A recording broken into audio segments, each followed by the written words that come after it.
నమస్తే అమ్మా. నమస్తే. మా పేరెంట్స్ ఎవ్వరైనా కూడా తల్లిదండ్రులు ఇప్పుడు పడే కష్టమంతా పిల్లల కోసమే. వాళ్ళు ఒక పూట పస్తుండైనా సరే పిల్లలకి ఎంత మంచి క్వాలిటీ లైఫ్ ఇవ్వాలా అని చూస్తూ ఉంటారు. కానీ పిల్లలు పెరిగి పెద్దిన తర్వాత ఆ పేరెంట్స్‌నే నిర్లక్ష్యం చేస్తూ ఓల్డ్ ఏజ్ హోమ్‌లో పడేస్తున్నారు. రేపటి రోజున వీళ్ళ పరిస్థితి కూడా అంతే కాబోలు దేవుడికే తెలియాలి కానీ, అలాంటి పిల్లలకి, అలాంటి పేరెంట్స్‌కి మనం ఏం చెప్పాలమ్మా? ఇప్పుడు చాలామంది పరిస్థితి ప్రతి ఉన్న ఇంట్లో, లేని ఇంట్లో అని లేదమ్మా. ప్రతి ఒక్కరికి తల్లిదండ్రులు అనేవారు ఒక భారంగానే మారిపోయారు. దానికి ఎవ్వరు ఏమీ చేయలేని పరిస్థితి. ఎందుకంటే వాళ్ళ మట్టుకు వాళ్ళు ఆలోచించుకోవాలి. రేపు పొద్దున్న మన పరిస్థితి ఏంటని పిల్లలు కూడా ఆలోచించాలి. ఎందుకంటే మనకి తెలిసి పిల్లల దగ్గర నుంచి వాళ్ళకి ఉగ్గుపాలు పోసిన దగ్గర నుంచి పెరిగి పెద్దవాళ్ళై పెళ్ళిళ్ళు చేసి ఇంతవరకు మనం ఎంత కష్టపడుతున్నామో మనకే తెలుస్తది. మనం తిన్నామో లేదో, మనకుందో లేదో, వాళ్ళ కడుపు నింపాలి, వాళ్ళకి పెట్టాలి అని అనేక రకాలుగా మనం ఆలోచించి వాళ్ళని ఒక ఉన్నతమైన స్థితిలో చూడాలి అని ఒక ఆశతోటి వాళ్ళు అంత స్థాయికి ఎదిగినప్పుడు నిజంగా తల్లిదండ్రులు చాలా సంతోషపడతారు. మనం పెంచిన పిల్లలు ఈరోజు ఈ స్థాయిలో ఉన్నారు అని. కానీ అది ఏమవుతుంది అంటే వాళ్ళకి ఆ ఆలోచన స్వతహాగా రాకపోయినా పెళ్లి అయిన తర్వాత నేను ఆడపిల్లల్ని తప్పుగా నేను చెప్పట్లేదు. కానీ వాళ్ళ మెంటాలిటీ స్టడీ చేశాను కాబట్టి చెప్తున్నాను. పెళ్ళయిన తర్వాత ఏమవుతుందంటే, ఇది నా ఇల్లు, నా సంసారం అనుకుంటున్నారు తప్ప, వీళ్ళందరూ మనవాళ్ళు చిన్నప్పటి నుంచి ఇప్పుడు నా భర్త ఇలాగ ఇంత స్థాయిలో ఉండడానికి కారణం మా అత్తమామలే కదా! వాళ్ళే గదా కూడా ఉండి మరి ఇంత చేశారు అనే ఆలోచన వచ్చిన అమ్మాయికి ఉండటం లేదు అసలు హ్మ్. ముందు. రావడం ఏంటి వేరే కుంపటి పెట్టుకుందామని ఆలోచిస్తున్నారు. హ్మ్. ప్రతి ఒక్క అమ్మాయి కూడా అదే ఆలోచనలో ఉన్నారు. నా ఇల్లు, నా సంసారం, నా మొగుడు, నా పిల్లలు. మరి వీళ్ళేమైపోతారు? రేపొద్దున నీ తల్లిదండ్రుల పరిస్థితి కూడా అంతే గదా! మరి అక్కడ ఉండగా అక్కడ మరి మాత్రం ఫైట్ చేస్తున్నారు మళ్ళీ ఆ! వీళ్ళు. ఇక్కడ మాత్రం అదే. అరకత్తెరలో పోకచెక్క మాదిరి తయారైంది మగవాళ్ళ పరిస్థితి అనిపిస్తుంది. అసలు వాళ్ళని అవును. చూస్తే అన్యాయం అటు చెప్పలేక, ఇటు చెప్పలేక ఏం ఉన్నట్టుగా. చెప్పరాబోతున్నారు? ఏం చెప్తారు? కొంతమందికి మనసులో ఉన్నా గూడా, అయ్యో! మా అమ్మ, నాన్న ఇలా పెంచారే మమ్మల్ని, మేము కళ్ళారా చూసాము. మా కోసం వాళ్ళు కడుపు కట్టుకొని, వాళ్ళు గంజి తాగినా మాకు అన్నం పెట్టి ఇలా చేశారు. ఇంత వృద్ధిలోకి తీసుకురావడానికి వాళ్ళెంత శ్రమ పడ్డారు అనేది పిల్లలకి ఉన్నా కూడా ఆ పరిస్థితి ఉండకుండా వీళ్ళు ముందు పక్కకి నెట్టేస్తున్నారు. అది కాదు, ఇది మన ఇల్లు, మన సంసారం, మనం ఉండాలి, మన పిల్లలు, రేపొద్దున మన భవిష్యత్తు ఏంటి? వాళ్ళకి పెట్టేస్తే ఏంటి? రేపొద్దున నీ చెల్లెలికి అది ఇచ్చేస్తే, నీ అక్కకి ఇది ఇచ్చేస్తే ఎలాగా?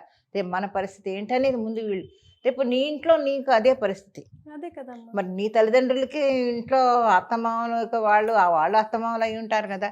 అవతల కొడుకు, కోడలు వీళ్ళందరూ ఉంటారు కదా! వాళ్ళ పరిస్థితి ఏంటనేది నువ్వు ఆలోచిస్తే అది రాదు. కానీ జరిగేది మాత్రం అదే. కొత్తగా వచ్చిన అమ్మాయి ఇది నా ఇల్లు, ఇది నా సంసారం, అది ఎక్కడో అంటే కొంచెం సిటీస్‌లో కొంచెం హై ఫ్యామిలీస్‌లో కొంతమంది కొంచెం ఒబ్బిడిగానే ఉంటున్నారు తప్ప, హ్మ్. మిడిల్ క్లాస్‌లో మరీ ఎక్కువైపోయింది ఈ మధ్య. హ్మ్. రావడమే ఈ చదువులోటి ఎక్కువైపోయాయి పిల్లలకి. బాగా చదివేసుకొని ఈ నా ఉద్యోగం, నా మొగుడు, నా సంసారం, నా ఉద్యోగం నాకుంది, నా డబ్బులు నేను సంపాదించుకుంటున్నాను, నా మొగుడు సంపాదించుకుంటున్నాడు. వీళ్ళకి మనం ఎందుకు పెట్టాలి? మరి చిన్నప్పటి నుంచి నిన్ను పెంచి పెద్ద చేసి, ఈ అబ్బాయిని ఇంత చేసి మరి నీకు అప్పజెప్పినప్పుడు ఆ తల్లిదండ్రుల మనసు ఎలా ఉంటుంది? రేపొద్దున వాళ్ళ పరిస్థితి ఏంటి? రేపు మీరు తల్లిదండ్రులు అయిన తర్వాత మీ పరిస్థితి ఏంటి రేపొద్దున్న? ఒక 30 ఏళ్ళు, 40 ఏళ్ల తర్వాత మీ పరిస్థితి ఏంటి? అదే. రేపు మీ పిల్లలు రేపు అదే పరిస్థితి చూపిస్తారు వాళ్ళు. హ్మ్. మీ తల్లిదండ్రులని మీరు ఎలాగైతే ఓల్డ్ ఏజ్ హోమ్‌లో పడేసి చూడకుండా మీరెలా చేశారో, రేపు మీ మీ పిల్లలు పరిస్థితి కూడా అదే పరిస్థితి అదే మీకు నేర్పిస్తున్నారు వస్తది. కదా మీరు. నేర్పిస్తున్నారు. మీరే ఇప్పుడు నేర్పిస్తున్నారు ఆ పిల్లలకి. హ్మ్.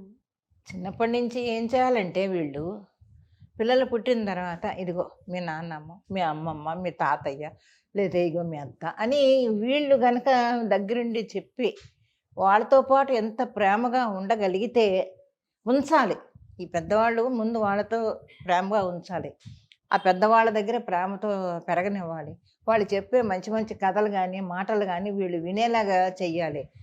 "నువ్వు అక్కడికెళ్ళకు, మీ తాత దగ్గరికెళ్ళకు, లేతే మీ నాన్నమ్మ దగ్గరికెళ్ళకు, వాళ్ళని ముట్టుకోకు, వాళ్ళతో మాట్లాడకు" అని ముందు వీళ్ళే నేర్పిస్తుంటే ఒక రిలేషన్ ఏర్పడకూడదు. ఒక ఏమవుతుంది ఇంకా బౌండింగ్ హ్మ్. ఏర్పడకూడదమ్మా? ఇంకెలా ఉంటుంది ఇంక మరి. పిల్లల పరిస్థితి? వాళ్ళు అదే రాంగానే "ఏరా బాబు ఉండే వస్తాను" అని వెళ్ళిపోతారాళ్ళు. అలా కాకుండా వచ్చి రాగానే, నానమ్మ ఎలా ఉన్నావు? ఏంటి? ఒక 2 నిమిషాలు వాళ్ళతో మాట్లాడితే, అమ్మమ్మ ఎలాగున్నావు? లేతే అత్త ఎలా ఉన్నావు? అని మాట్లాడితే, ఆ ముసలోళ్ళకి ఎంత ఆనందంగా ఉంటుంది. అబ్బా! నా మనవడు, నా మనవరాలు వచ్చి ఇలా పలకరిస్తున్నారు కదా అని ఎంత హ్యాపీగా ఉంటారు కదా! అది చిన్నప్పటి నుంచే మనం నేర్పించాలి. నేర్పించకుండా వీళ్ళు మట్టుకు వీళ్ళు వాళ్ళ దగ్గరికి వెళ్ళకు, వాళ్ళతో మాట్లాడకు అని వీళ్ళే అంటుంటే వాళ్ళు ఇంకెందుకు మన పిల్లలు ఎందుకు వెళ్తారు చెప్పండి? మరి అమ్మ మీది జాయింట్ ఫ్యామిలీయా, న్యూక్లియర్ ఫ్యామిలీయా? జాయింట్ అని ఏం లేదు. మేము సెపరేట్‌గా ఉన్నాం అంతే మా కుటుంబం వరకు. కానీ మొత్తానికి జాయింట్ అని చెప్పుకోవాలి. ఎందుకంటే మా ఇద్దరు పిల్లలు, మా అమ్మాయి మొత్తం అందరూ ఒకచోటే ఉంటాం అందరూను. అంటే సెపరేట్‌గా ఉన్నా కూడా అందరూ కలిసి ఒక చోటే ఉంటాం. ఉంటారు. ఎస్. సో మీరు జాయింట్ ఫ్యామిలీస్ని సపోర్ట్ చేస్తారా, న్యూక్లియర్ ఫ్యామిలీస్ని సపోర్ట్ చేస్తారా? ఎందుకంటే అత్తమామలు కూడా ఈ మధ్య అన్ని ఫ్యామిలీస్లో కాదు కానీ కొన్ని ఫ్యామిలీస్లో చాలా కఠినంగా ఉంటున్నారమ్మ. పదే పదే వాళ్ళని దూషించడం, చిన్న మాటకి పెద్ద మాటకి. అంటే రోజులు చేంజ్ అవుతున్నాయి కదా.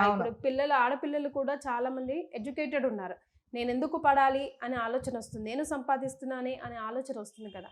సో అత్తమామలు ఎలా ఇమిడాలంటారు? ఫస్ట్ ఆఫ్ ఆల్ ఇప్పుడు అత్తమామలు అమ్మాయి పెళ్లి చేసుకొని మీ ఇంట్లో అడుగు పెట్టినప్పుడు అందరినీ వదులుకొని, తన వాళ్ళని వదులుకొని, అందరినీ బంధువులని అందరినీ వదులుకొని, అమ్మా నాన్నని వదులుకొని నీ ఇంట్లో అడుగు పెడుతుంది కొత్తగా.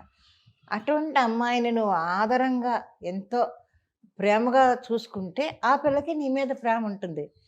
రావడమే నువ్వు ఏదో ఒక శత్రువు వచ్చినట్టుగా నీ కోడల్ని నువ్వు ట్రీట్ చేస్తుంటే అవతల వాళ్ళకి ఎలా ఉంటుంది? ఆటోమేటిక్‌గా వాళ్ళకి కోపాలు వస్తాయి కదా. ఇప్పుడు పిల్లలు అసలు చిన్నప్పటి నుంచే వింటం లేదు మన మాటలు. ఇంట్లో ఏదన్నా అంటే వాళ్ళు విసుక్కుంటున్నారు, కోపాలు వస్తున్నాయి పిల్లలకి. ఎదురు తిరిగి సమాధానాలు చెప్తున్నారు. ఇదివరకు సమాధానాలు చెప్పేవాళ్ళు కాదు.